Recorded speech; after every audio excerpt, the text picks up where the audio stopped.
Hello everybody. So I wanted to do a quick video on the 24 Aliner Scout.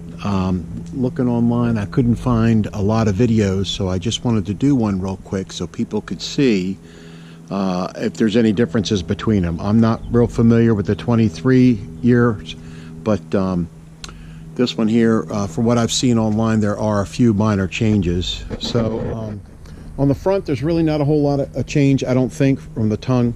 It does have a holder for the 7-way, which I thought was pretty nice. It also has the different types of stab jacks. So instead of the scissor jacks, it actually uses these, which I think are better. I've always had problems with the scissor jacks, with them backing out, and you need to tighten them up after a period of time. They work pretty good so far anyway. Change, everything is set up here. It comes with a battery. Mine came with an interstate battery, but that'll vary depending on, I guess, whoever your RV dealer is. The side here has nothing on it. We got this unit without any additional features other than the air conditioning inside of it. And it doesn't have the stove, nothing propane. That's why you don't see any tanks on the front here. I'm going to put a toolbox on the front, a diamond plate toolbox. I've already ordered it. I'm just waiting for it to come in.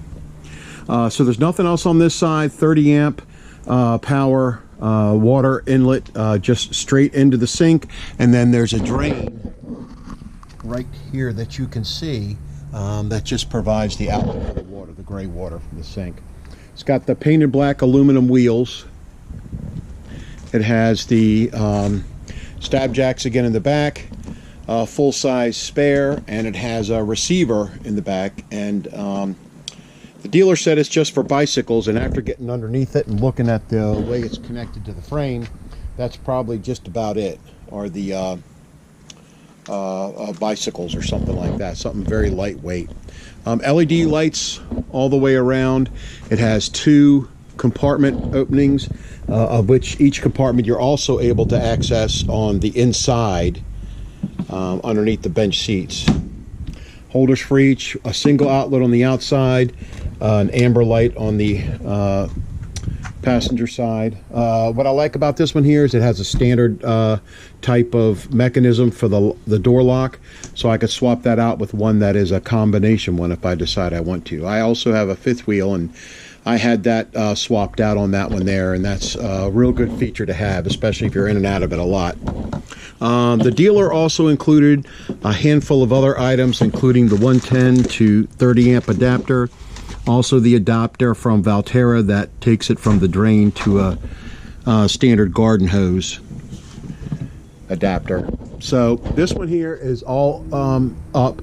It only takes about a minute and a half to set the thing up, which is really nice. Aliner also provides a real weight sticker based on exactly what it is when it comes off the assembly line. So there's no guesswork or anything. That's exactly what it weighs, less the battery and any propane tanks that you're going to have handled from the with me from the dealer. So if I had propane tanks on the front, it's going to increase that basic weight. It has a really nice window on the door that opens up with a blind. I'm not sure if that's in the older models or not. This is the dinette setup. It comes with a single setup table that folds down and also converts that into a bed there. There's storage underneath both of the storage under both of the sides. A single electrical 110, or actually 120 on the bottom right there. There is a single adapter for a cigarette lighter type plug adapter. On the top, air conditioning and heating is here. We opted to get the it used to be called a Cool Cat. Now it's got a different make and model. Pioneer also makes them. It's a heat pump that is situated underneath the bench here in the back. It drains in the bottom and actually pulls in air from the bottom and provides ductwork that goes through the entire unit. The ductwork itself is actually very easy to change, and that's, I'm sure, one of the lists of things I'm going to have to do is change out the ductwork, which is what I'm going to try to get to right here real quick. Let me see here.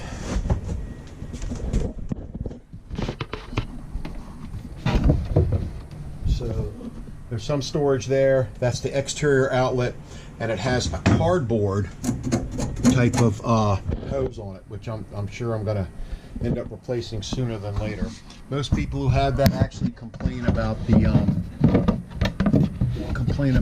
condensation that's produced from that. So this way, the way I had this out is in couch mode. You can actually pull this all the way out, and it will come to the end right here and sit on those brackets and creates a full-size bed, which is actually more comfortable than it looks. There's storage again here on this side, storage in both sides on the opposite side of the refrigerator.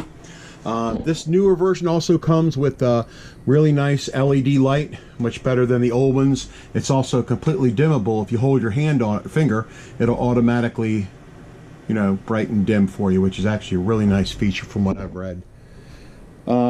Sink, again, it drains down to the bottom. There's nothing else in here. It's completely stripped. There's nothing in it. They did include an outlet there at the bottom, so it has both 110 and 12 volt, so I can add one of those refrigerators to it. So this actually is pretty nice.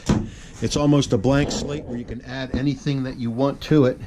There's no outlet here, but the outlet is down here on this side. It does have USB ports for phones and other miscellaneous devices. But that's pretty much about it. I mean, it's just that simple. I'll finish off the video.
Thanks for checking out my video. I have a bunch of modifications planned for this trailer. You can always check back in a little while and I'll have them labeled accordingly.